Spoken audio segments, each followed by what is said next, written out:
নমস্কার, আমি রাজ। আপনারা দেখছেন খবর 24 ঘন্টা।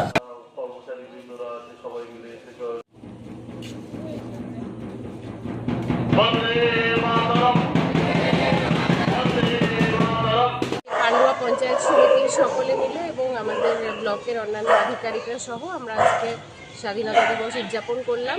আমাদের এখানে পতাকা উত্তোলনের মাধ্যমে আমরা আজকে অনুষ্ঠান শুরু করলাম এবং তারপরে জাতীয় সঙ্গীত গাওয়া হলো এবং এলাকার যত ছোট ছোট শিশুরা তাদেরকে আমরা রঙের বাক্স, পেন, পেন্সিল, চকলেট ইত্যাদি দিয়ে খুব সুন্দর একটা অনুষ্ঠানের মাধ্যমে আমরা আজকে উদযাপন করছি। বাচ্চাদের উৎসাহিত করার জন্য রং পেন্সিল। হ্যাঁ, এটা প্রত্যেকবারই করা হয় ব্লক অফিসে, এবছরও তার ব্যতিক্রম নয়।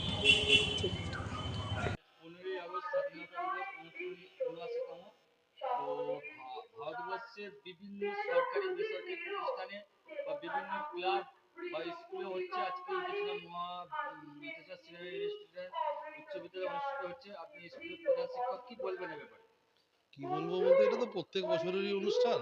আর তাছাড়া স্বাধীনতা দিবস মানে তো এখন আর শুধু স্বাধীনতা দিবস নয়, এটা এটা একটা আমাদের সংহতি দিবস বলা যেতে পারে। কারণ আমরা এখানে বিভিন্ন জাতি, ধর্ম, বর্ণ নির্বিশেষে সব ছাত্ররা এখানে পড়ে।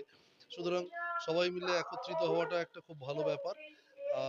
মাস্টারমশাই দিদিমণিরাও উৎসাহ সহকারে আছে, ছেলেরাও আছে, প্রোগ্রাম করে, তারা নিজেরাই প্রোগ্রাম করে। আমরা শুধু জাস্ট ওদেরকে একটু হেল্প করি বা একটুখানি গাইড করে দিই, তাতেই ওরা দারুণ প্রোগ্রাম করতে থাকে। আর স্কুলের পক্ষ থেকে এইরকম কিছু কালচারাল প্রোগ্রাম করা হয়। আর যেমন পতাকা উত্তোলন করা। স্বাধীনতা দিবস রিজনাল সিনিয়র ইনস্টিটিউশনে পালিত হলো, কি বলবেন? প্রত্যেক বছর ইটাজুনা শ্রীনারায়ণ ইনস্টিটিউশন